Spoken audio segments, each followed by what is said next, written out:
Welcome to Board Gamers Anonymous, episode 93. This week's feature, Legacy Other Games. We'd like to thank our Patreon backer, Eric Johnson. Thanks to Eric, we all have a seat at the table this week.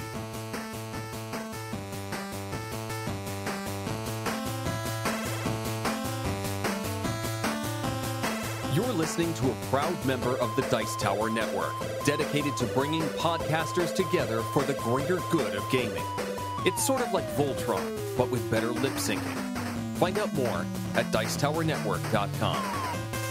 Welcome to Board Gamers Anonymous, the podcast about board gamers and the insane fun we have at the table together. This is Chris. This is Anthony. This is Daniel. And this is Drew. Welcome to the episode, everyone. So glad to have you join us here again this week. We have a great episode for you and a special new feature, Blank Other Games. So in this feature, we're going to talk about some brand new games that are out there in the industry and how those mechanics can be taken and used in other current games that are out there. Hopefully, this will spur discussion and that maybe, just maybe, these mechanics will find themselves in other games that we love. So for this week's feature, we're going to legacy other games. And we'll talk a little bit more about what the legacy mechanic is all about. But you've probably seen it before in Risk Legacy and the most recent Pandemic Legacy. So before we get into all of that, we wanted to give our great host, Daniel, a little bit of a song here. Happy birthday to you. Happy birthday to you. Yeah. That's right. It's Daniel's birthday, and we're so glad to have him obviously joining us back again here on the episode this week. Well, Daniel, I'm sure that everybody at the table here, whether they're joining you on the podcast or listening at home, would like to wish you a very happy birthday. Thank you, everyone. It's really been a good year, and it's been a lot of fun being here on the podcast, and so I'm really enjoying it. So looking forward to another one coming up. All right, but that's not it. Now Drew is going to get up on the table. He's going to give you a little bit of a song and dance. Well, I don't know about where this is going, guys. Come on, guys. Come Not on. one of those, man. No tap dancing. Definitely no tap dancing. But happy birthday, Daniel! Daniel. Shouted from the tabletops. Sir, you're gonna need to get down from there. Well, we got a lot of things to talk about that we've seen on our Twitter feed the past week. A couple interesting things about Cracked.com, great humorous site, that actually has a lot more trailer going around the internet about a movie made in Russia based on the game Mafia, which you know is another version of the more familiar game Werewolf. And it's not a movie inspired by it, but a movie actually based on it, where the mechanic of Mafia or Werewolf is played out in the movie. It's, as most trailers are, it seems exciting and fast-paced, but if you really think about what the heck are they going to be able to do with this? And you realize, I think the trailer is as good as it gets. It seems like most every time they try and do a movie based on a game, it just goes nowhere really fast. I mean, I watched Battleship waiting for these big red and white pegs to come crashing down into the ships, but it never happened. It's just disappointing. It's a letdown. But getting to more brighter news, the future is all digital, guys. We know that. We see it coming. But you know what? Board games aren't going to run away. Board games are going to embrace the digital future. There was an interesting article in techinasia.com that talked about the increasing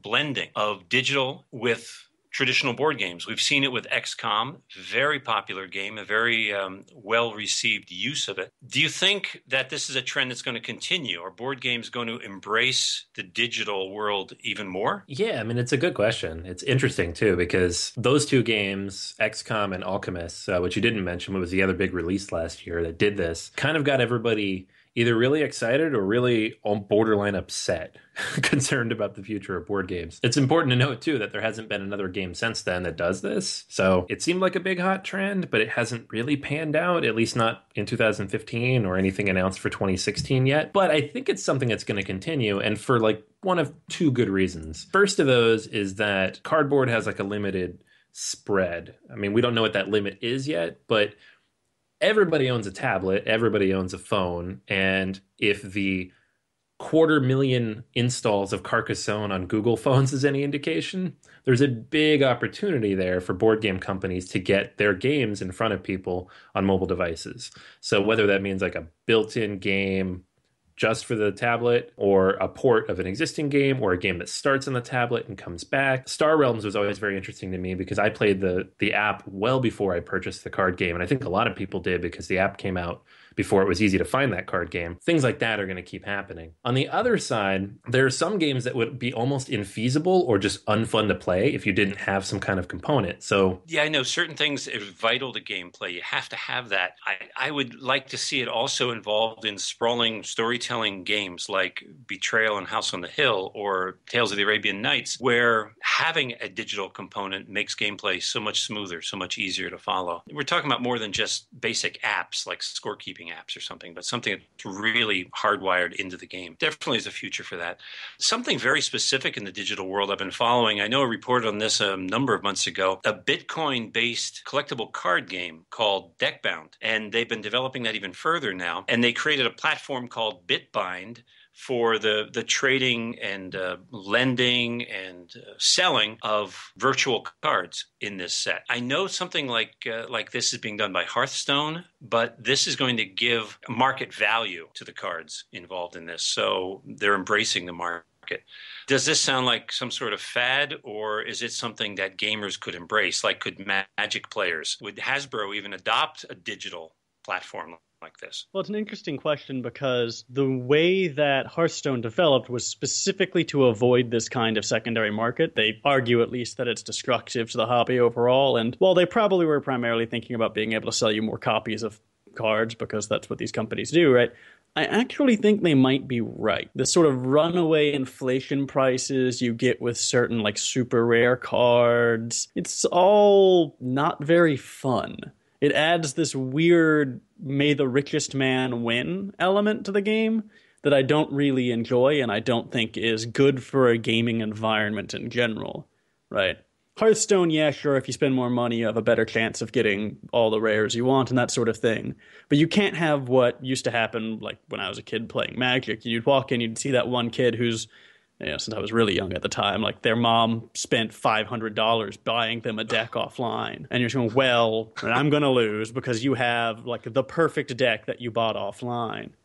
So I do think that these secondary markets end up creating a sort of perverse system where the wealthiest player or the player who's most liberal with their spending is going to win and have a significant advantage over those who, let's say, are a little bit more practical with their money. So you think there's also going to be a little bit of inflation coming in where the rare cards just shoot up in price? Wouldn't someone with a powerful deck feel tempted to, hey, I could sell off some of these, make some nice money, spread the good cards around? Yeah, I mean, but when you see what happens with these secondary markets when they do arise, I mean, when we look at all the physical CCGs that come to recent mind, and mind you, I haven't read the article you're talking about, so I might be misconstruing the whole thing, but it sounds like you're talking about a secondary market. Yeah.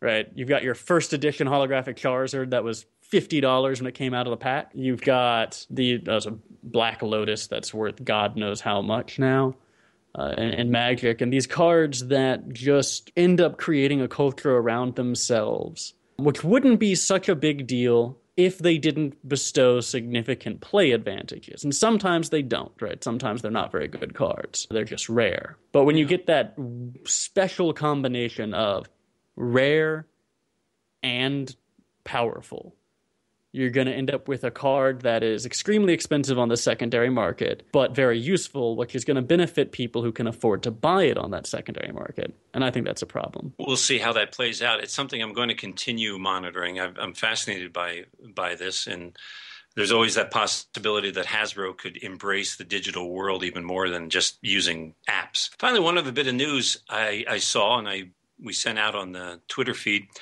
theexaminer.com had a very nice write-up about this year's Extra Life fundraising. Now, it's something that we usually do. We associate with the 24-hour marathons that game stores have across the country. And that usually happens in October, November. But already they've been bringing in money. They've been raising money at a greater rate than ever before for Children's Miracle Networks. Over $2 million, even now, even before the big the push to come for Children's Miracle Network. Great charity. I'm really tickled that we're a part of that.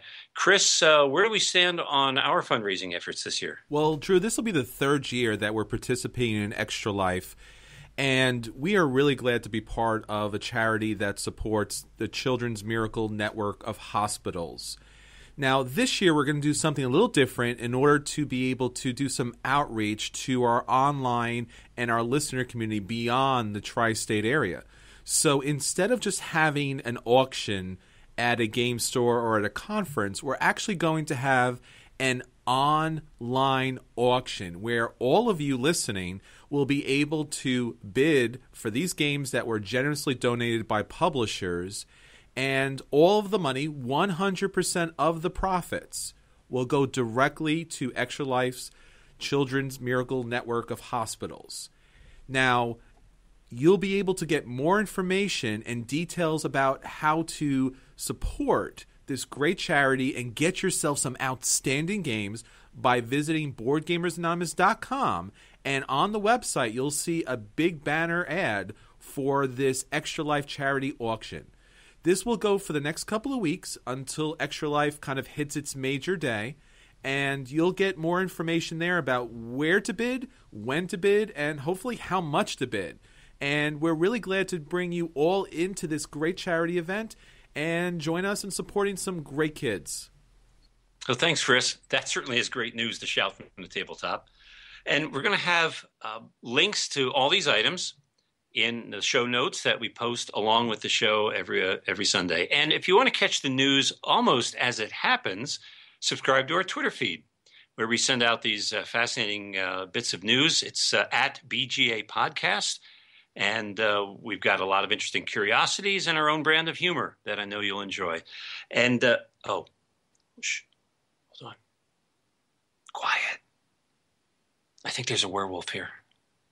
There's definitely a werewolf in the house. I have to close my eyes, guys. If I close my eyes, the werewolf goes away. So, guys, I'm going to have to lay low, get quiet, keep your eyes closed for a while. I think I can survive this. I think I can. I'll catch you guys later in the final round. All right, Joe, just remember to trust the seer. He knows who the werewolves are. Or if you can figure out who the seer is, of course. And now, our acquisition disorders. Acquisition disorders? That's crazy! All he needs is the base game, nothing else but the base game. The base game and the expansion. See? Nothing else. Just the base game and the expansion and the promos. The base game, the expansion, and the promos, and of course, the upgraded components. Why wouldn't you have the upgraded components? So the base game, the expansion... So for this week's acquisition, we're going to talk about some games you definitely want to get to the table and let you know what greatness, hopefully, is going to be hitting your table really soon. Daniel, why don't you start us off? All right, well, my acquisition disorder this week is a card game called Steamcraft. It is a deck-building card game for 2 to 4 players that takes about 30 minutes to an hour to play, and it takes place in a sort of steampunk universe. Steampunk is one of these aesthetics that has kind of jumped the shark, in my view, but this game makes me question that because it seems to be about what every steampunk game should be about, which is about the sort of like corporate empires that you get when you combine the post-industrial mindset of the heavy industrial aspect of steampunk with the sort of exploitative wealth of the Victorian era aspect of steampunk. And so what you end up with are these incredibly powerful corporate firms that are vying against one another for economic control and stealing one another's secrets, blowing stuff up, and the like. I'm also a sucker for a good deck builder, and the art looks really nice on this one. Now, this is a Kickstarter game, so I haven't had a chance to touch it even, right? But it will still be up when this episode airs because it's going to be online for the next 10 days. So it'll be online until the 29th. So I would definitely stop by and give Steamcraft a look if you ever had any affinity for the steampunk aesthetic, even before it got played to death, because I think it's what a steampunk game should have been from the very beginning. So that's mine, Steamcraft from Kickstarter. How about you, Anthony? What are you looking at? All right, cool. So I got actually 2 games I wanted to talk about. The first of those is one that we talked with somebody at Gen Con about, and they actually sent me a copy from Ape Games, and this is the new game from Scott Alms. It's currently on Kickstarter, and it's called The Great Dinosaur Rush. So the whole idea behind the game is it's the 19th century, and dinosaur bones are being discovered all over the place, and these archaeologists are basically sabotaging each other to get ahead in the industry. The game itself, and again, this is with a prototype of the game and a prototype of the rules, so not a full review, not going to give you necessarily buying advice on this. It's just based on my impression of it, having gone through pretty decent quality prototype components, but still prototype components. But the game is about 45 minutes to an hour, and the idea is that you're going to collect dinosaur bones from the field in front of you, and you're going to build a dinosaur behind your little shield over the course of 3 rounds. Each round has 3 turns, and in those turns, you're going to do a whole bunch of stuff. So you're going to collect the bones, you're going to move your guy, you're going to publicize, and there's this cool museum track where you're moving things up or down. This affects scoring later, but other people also get to move it. So you're kind of work with people or against people to try to get it where you want it, and hopefully not where somebody else wants it, to maximize their score. Then there are additional other actions you're going to be able to take. So there's bonus cards you can draw. You can adjust the museum track a second time. You can steal bones from adjacent spaces to yours where your guy is. You can dynamite spaces and blow up all the bones in that space and draw new ones from the bag instead. And anytime you do one of these bad actions, which are pretty obvious by what they're called, if you steal something or blow something up or sabotage something, you're going to draw notoriety tokens. And these are just randomized tokens with numbers on them. And the player at the end of the game who has the most notoriety loses points, whereas everybody else gains points equal to notoriety. So the score evens out a lot because the more of those bad actions you take, the further ahead you're likely to be. So you kind of have to balance how many bad actions you take. It seems kind of balanced. Haven't played it enough to know how well this works. But the game's pretty quick. It's interesting. It's a new theme, one we haven't seen before. It is relatively light. It feels very accessible for families. And it is up on Kickstarter for at least another month. I believe it runs through the end of November, or at least close to the end of November. So if it sounds interesting, it's worth checking out. Pretty quick, simple set collection game. It's from Scott Alms, too, so it's got good pedigree. It's the Tiny Epic guy. And that one will be up for a little while from Ape Games. The second game I wanted to talk about, and the reason I have 2 is because this other game was one that was at Gen Con. It kind of jumped out at me, and then is now actually available to pre-order from Europe. So I got very excited about it. It's called Nippon. This is from the 2 designers of Panamax and Madeira. And I talked about the other game that they released at Gen Con, Signore, a couple weeks ago. This one is based in Meiji-era Japan. And all the players are going to play as Zaibatsu, one of the great 4 who emerge after the modernization of Japan and who have the most influence over the economy and the government.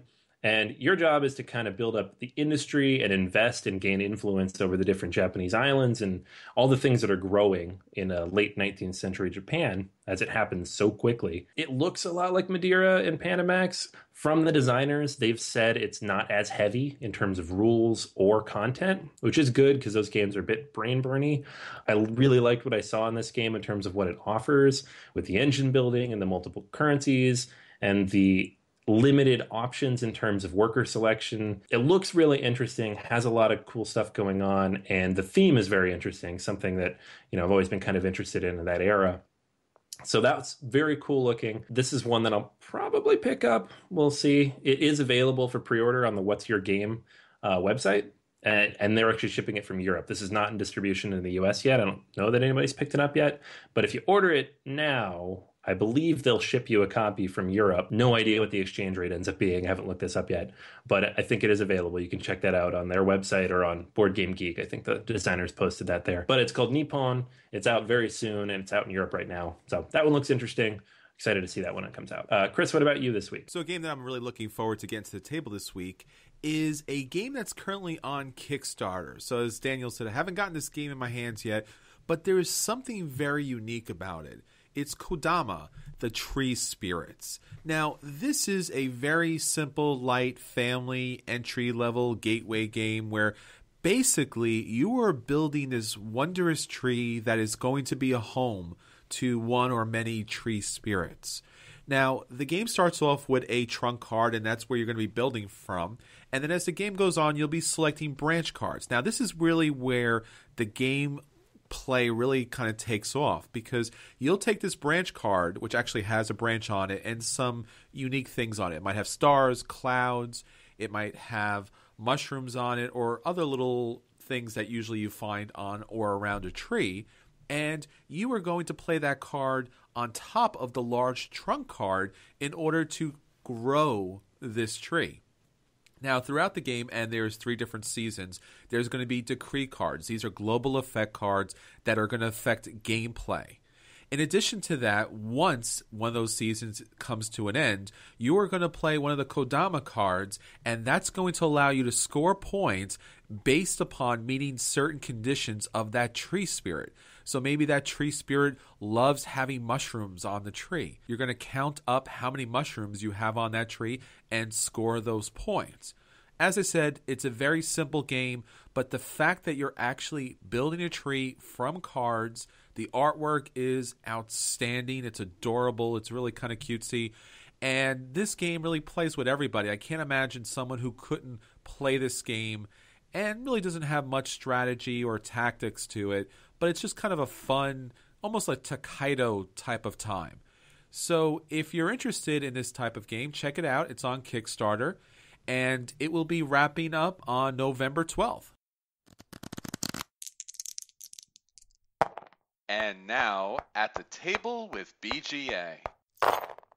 So for our At the Table this week, we're going to talk about 3 games that we recently got a chance to play and let you know if the game is a buy and you should run out and pick up this game because it's worthy for your collection, or if the game is a play and it's worth your time and just may be worth your being part of your collection, or if the game is a dodge and you should avoid this game at all costs, or possibly the dreaded burn, and this game does not even belong in our industry.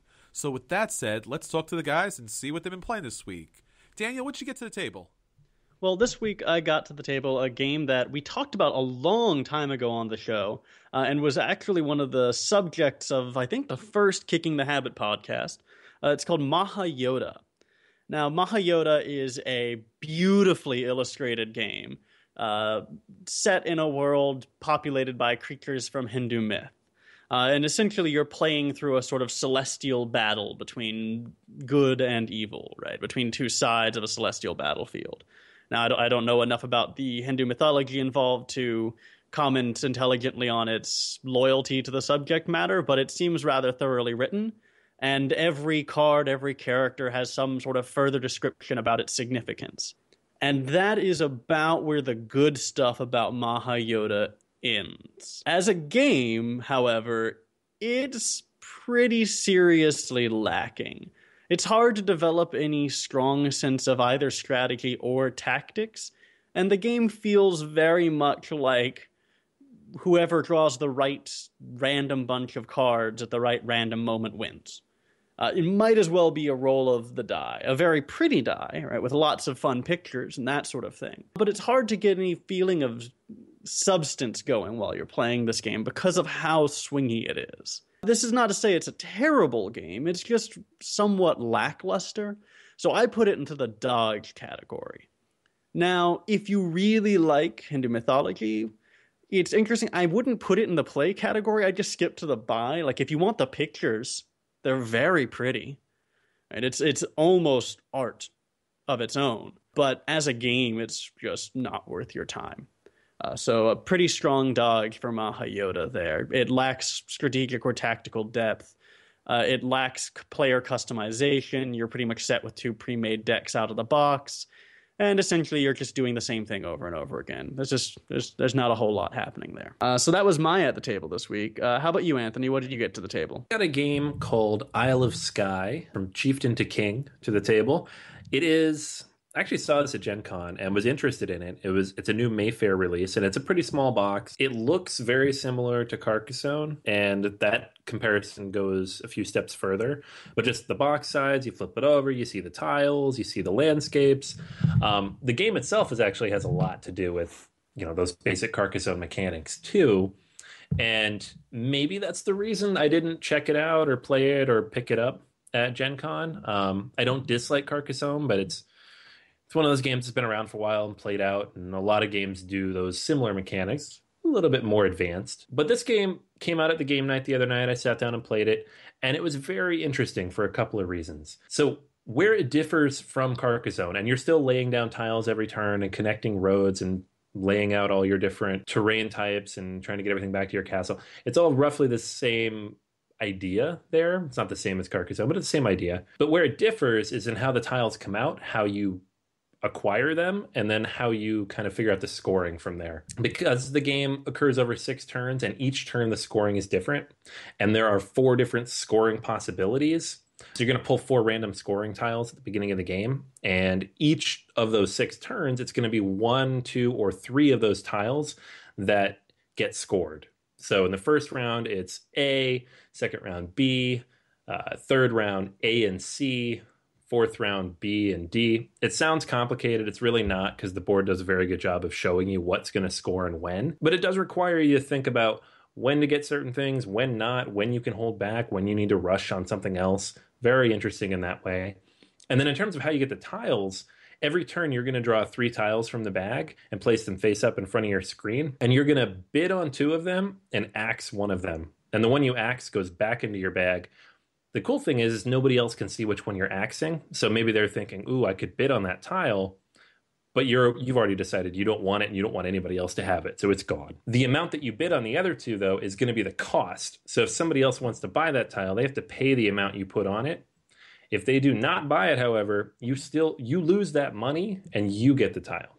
So don't make the cost too high if it's not something you actually want, because you're paying for it. So a lot of the time you have to pay attention to what benefits other people, what benefits you, how much money you need, how much money you don't need. It's a lot of things going on. You're constantly watching the rest of the table.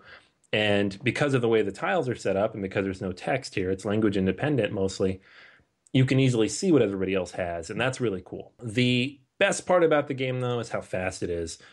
We played with 4 people, and it took about 35 minutes, and 2 of us had never played before. I think the game plays up to 5, and it seems like it plays pretty well down to about 3. I'm not sure how 2 plays. I figure with the bidding, it's probably not perfect, but with 4 people, it was fantastic. I think it would be even quicker if everybody knew the rules. This is a very fun game, very quick. That bidding aspect where every time tiles come out, you might take something from someone else, and someone might take something from you. It also means that at any given round, you could end up with 1 or 3 tiles. It changes dramatically based on whether people want your stuff or don't. So I'd actually give it a very strong play, borderline buy. If a space opens up in my collection for a light, accessible quick Euro, which there might be a space for that, I'd give it a buy, because I'm pretty sure it's pretty low cost too, maybe $35. So very fun game. Very happy to have played it. That's Isle of Skye. All right, Chris, what about you this week? So I played a extremely heavy, deep, and rich Euro game called Scythe. I wish. No, I played Coconuts. Coconuts is a light family, more along the lines of children's dexterity game. And it's based on the Monkey King from Chinese mythology. And when I mean it's based on the Monkey King, it's really thinly veiled based on the Monkey King. Now, if you've seen Coconuts, you probably know everything that you need to know about it. Basically, you're going to get a monkey that's holding out its hands. And in the game, you're going to put a little kind of rubber coconut. It kind of looks like the size of a large raisinette. And then you're going to flick the monkey's hands down so that it flicks back up and tosses the coconut into one of the cups in the middle of the player boards. Now, there are a stack of yellow and red cups, and this game plays, I guess, between 2 and 4 players, although I guess you could play a solo where you're just trying to get the coconuts into the cup. And you're trying to basically play a children's version of beer pong. So all of the elements here are very cute, and they're even a little bit fun. Daniel and I got a chance to play this. He actually won this back at Gen Con, and we were like, all right, let's kind of try this out. And the first game was kind of embarrassing as we shot the coconuts all over the place. But the second game, we were kind of right on the mark. And as we were playing the game, we were knocking out the cups. And if you get into a yellow cup, it goes on your side. If you get into a red cup, you get to go again. And there's also action cards that you get in this game. You'll get 2 cards that can affect the other player's play. So maybe, for example, they don't get to play at all that turn, or maybe they have to close their eyes when they shoot the coconut into the cup. And out of pure skill and ability, my winning coconut into the cup came after Daniel played a dastardly card against me in which I had to close my eyes and trust in the power of the Monkey King. And the coconut went up, Did not see it, and it went right into a cup, and that was the winning goal. So I played Coconuts, and we played 2 games of it, and I can't see playing it again unless maybe you really kind of introduce it to new players and you want to kind of chuckle at the fact that they can't get the coconuts into the cup the first time. But otherwise, I would say the game is probably a dodge unless you have very little kids who would probably really enjoy it, and then maybe it's a play. But I can see why people do like this game, and it's kind of a fun thing. But for me, and probably for any kind of serious board gamers, it's a dodge.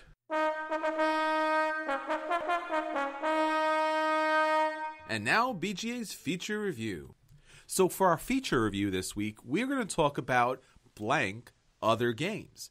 And this week's feature is going to be Legacy. Now, don't worry, we're not going to spoil Risk Legacy or the new Pandemic Legacy. And we're even going to play it a little bit light on the Legacy mechanics. We don't want to give away anything about those outstanding games.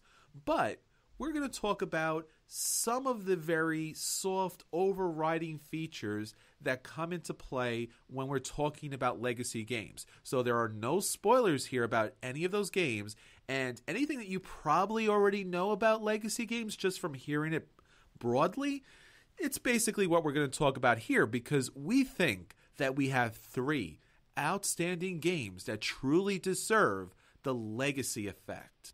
Daniel, why don't you start us off? All right, Chris. Well, my suggestion for a Legacy game, clearly the best suggestion, right, is going to be Dead of Winter.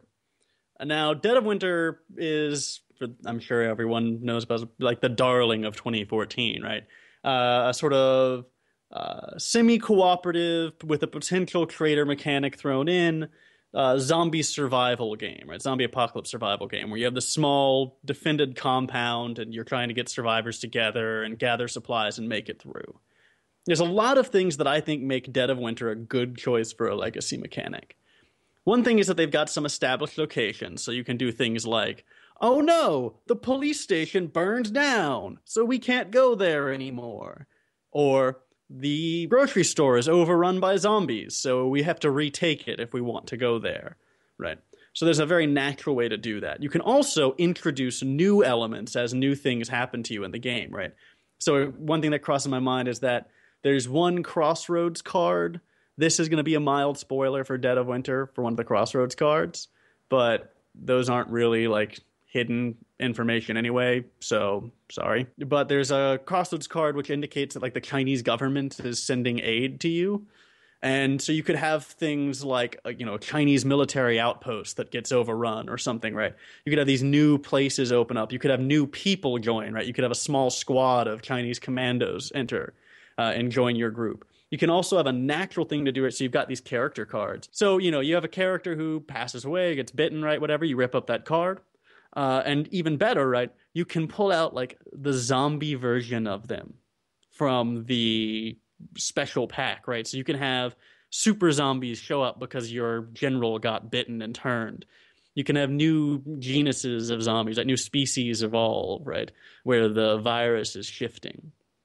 So I think Dead of Winter provides a very natural and a very interesting place for the Legacy mechanic to really take off. There's all sorts of room for weird things to happen, right? You could have, someone found this weird abandoned lab. Well, we should go in there and look around and find stuff. And we found medicine. No, we found this. So what is this thing we found? Oh, no, we found zombie virus Mark II. No. All right. Or you found a cure, right? And try to retake the land. So there are a lot of interesting ways that could go. So I think Dead of Winter is a really promising choice for a Legacy mechanic. And the last thing that makes it especially nice, though, is that cooperative element limits the need for balancing with Legacy issues. So an issue that happened with Legacy Risk, and I'm not going to go into specifics here, but you can accrue penalties or benefits with certain factions. And as a result, they had to make it so that you essentially can't just like pick your team and go. But if you're all on the same team, at least ostensibly, right? So if you're all reaping the same benefits, you don't have to worry about rebalancing as much. Also, you leave the option for the traitor, if there is one, to play a really long game, right? Okay, maybe I didn't get you today, but I'll get you one day. So all of that's very exciting. Oh man, you could have exiles start their own compounds. This is so cool. Okay, yeah, this has to happen. All right. So that is my suggestion for her legacy game, Legacy Dead of Winter. I'm really super pumped about it now, actually, kind of. How about you, Anthony? What are you thinking of? For me, it's going to have to be one of my favorite genres of games. And I actually started thinking about this a couple weeks ago when Chris was trying to convince Daniel, quite unsuccessfully, to play Mega Civilization. So my thought was, if you take Mega Civilization and break it down into 12 separate games instead of one 18-hour game, how much better would that be? And then I was thinking, well, why wouldn't you just make a Civilization game into a Legacy game? So the game I came up with for this was Imperial Settlers. Now, this could really apply to almost any Civilization game. The reason I picked this one is because it's one of my favorites, and it also doesn't really care about history or any of that. It won't feel weird if you're completely rewriting or breaking history like you would in, say, Nations or Through the Ages.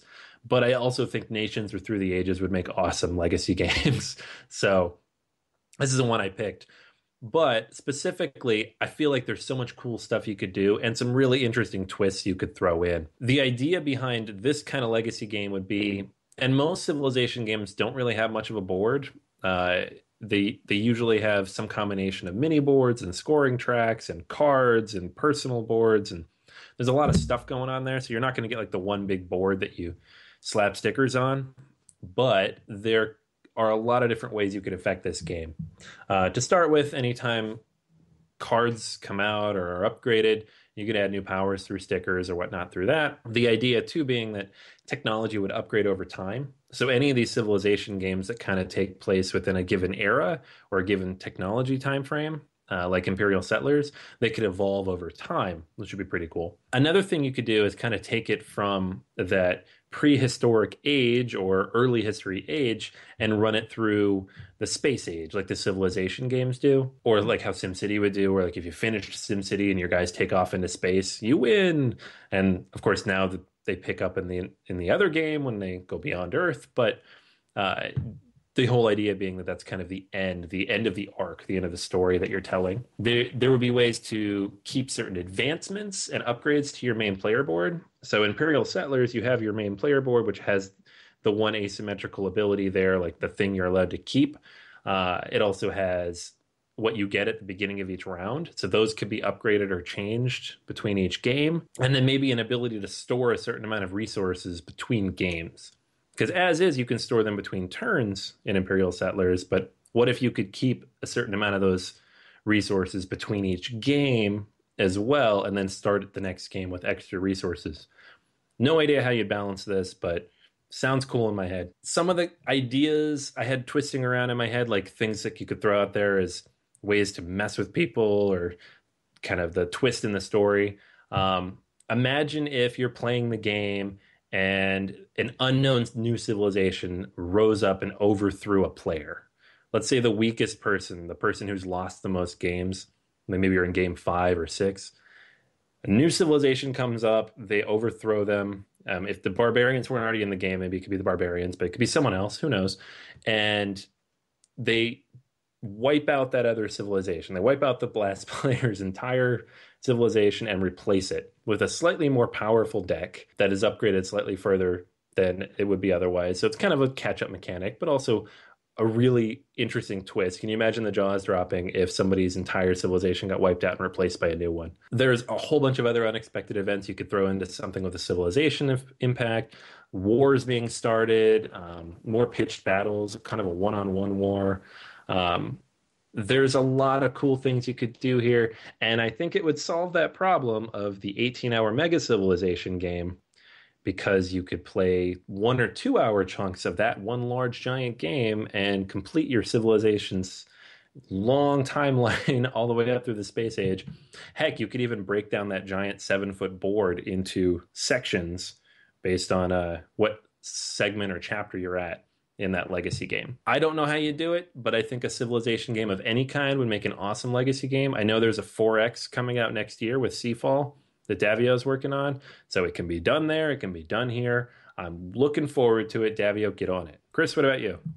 All right, so as you said, Rob Daviau, Matt Leacock, man, what an outstanding game. So many different twists and components and different upgrades and how you mark the boards and different switches and narratives. You know, what I'm thinking about is doing something very simple, but something in a very unique way. So what I'm looking at is Anton Bowser's Tokaido. Now, we've talked about Tokaido before. It is a very serene walk from one side to the other side of Japan, going across the Tokaido Road. And it really is a very serene Zen game.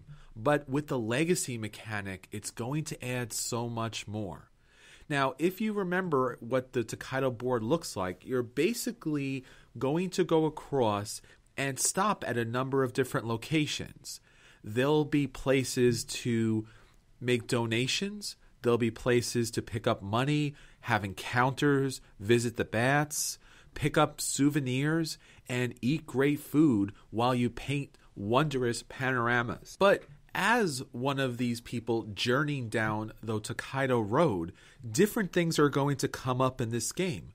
So, for example, maybe an encounter spot might allow you to branch off and go off the actual Tokaido Road.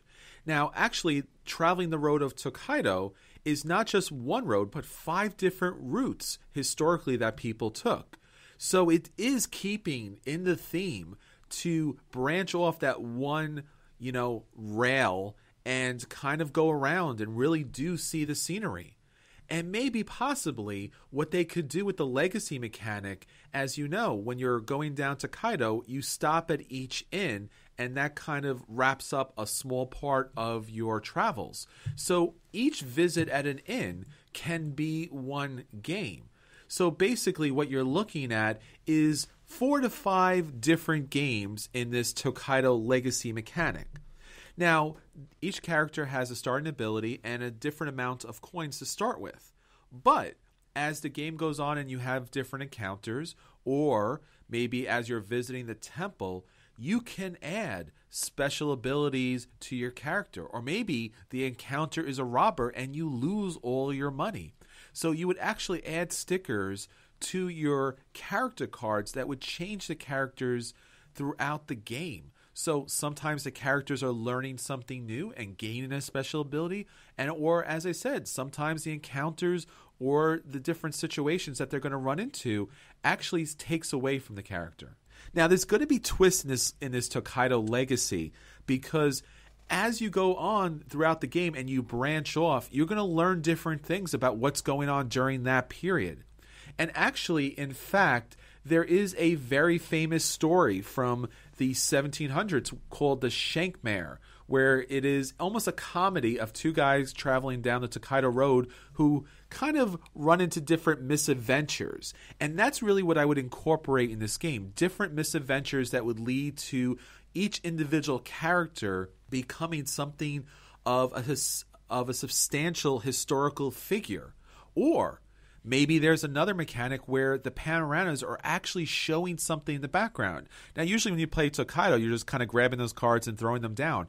But maybe when you're painting, you're actually picking up some detail or painting a figure in the background that's following you.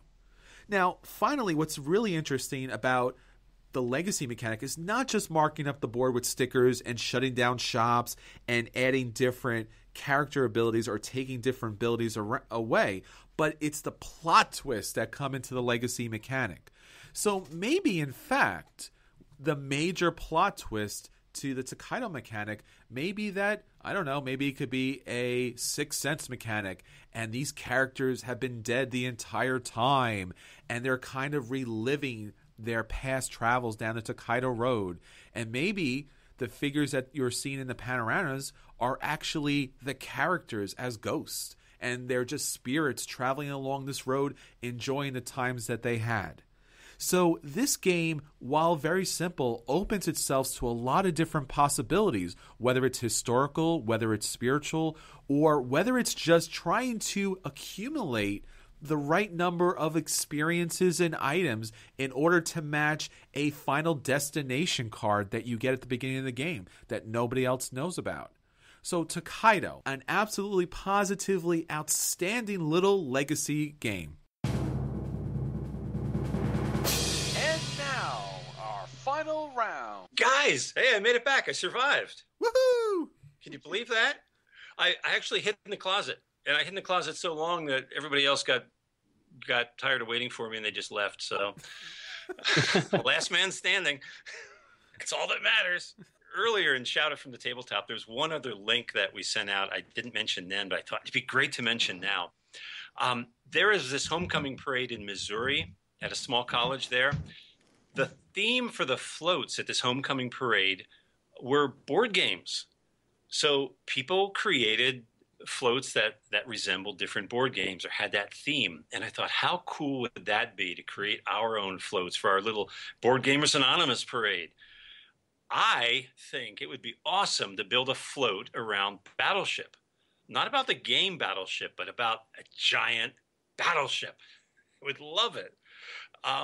Great paint is cheap and easy to get, so we just build a giant, you could do it out of cardboard, but awesome, huge size battleship come barreling down the street, and we'll throw little red and white pegs at all the people lining the street instead of candy.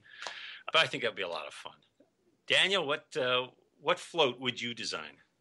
Well, the theme of Homecoming got me thinking about Gravwell, right, where the whole theme of the game is to escape this dimension and make your way back home. So I'll probably have to go with Gravwell. I mean, it's going to be a pretty simple theme in a lot of ways, right? You build your little spaceship, and I guess if you wanted to be, like, really clever, you could have people moving around on it, like, in gravitational patterns, but that would get hard. So I'd probably just build a spaceship because that's more effort than I'm willing to put into it. So yeah, probably Gravwell. You know, just an excuse to build a giant spaceship. But, you know, do we really need an excuse for that? Anthony, how about you? Yeah, so for me, Homecoming is all about defeating the opponent, the football game, right? And what game is better at illustrating the defeat of your opponent than King of Tokyo? And what better float could you have than the smoldering ruins of Tokyo? Or New York, if you like the newer version. You could have people dressed up as all the Alienoids, Cyber Bunny, Gigazor. Nobody would know what's happening, and it would be awesome. That was all. Man. Well, it'd save you having to work like building a real city. You just build the ruins. Right? It could just be a pile of trash. You let it on fire, you're set. I love it.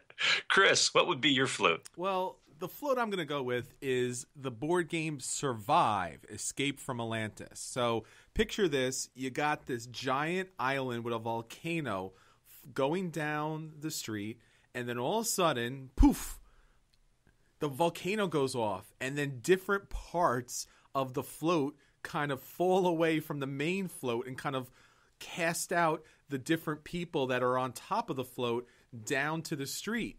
So that's kind of tragic and kind of sad, but they're fine. They can walk and get back onto the float. But then, of course, there's got to be sharks. So the sharks come on and eat the people because that's Survive. And just to kind of wrap everything up, there's going to be whales. So you got these little mini whale floats that kind of go around and knock out the other floats. So if you're going to have a good time and you're going to have a big float, it's going to be Survive, and maybe there'll be one or two people that survive and they'll be happy. I could see the dancing sharks, going around. Hey, it worked for Katy Perry, so. Yeah. But are you going to be able to come up with enough baking soda to keep that volcano going? There you go. And that is our final round for this week. So that's everything for this week. Please keep in contact with us on Facebook. The more everyone gets to see that you are a Board Gamers Anonymous fan, the more people it'll bring to the table. Rate us on iTunes and Stitcher. The higher our ratings go, the more our podcast gets out to a new group of people. Check out our website, BoardGamersAnonymous.com. There are articles being posted there every day. Check out what's going on there right now. Be sure to check our guild out on Board Game Geek. You'll find out brand new things about Board Gamers Anonymous, what we're doing, and you can check out all of our ratings for game. Until next time, this is Chris. This is Anthony. This is Daniel. And this is Drew. We will save all of you a seat at the table. All right, great. Now let's just check the Board Gamer Anonymous Legacy game. And yeah, here it is. page 39. Page 39. Okay, so it seems like we have to open compartment B, rip up Drew's chair, and see what happens on episode 94.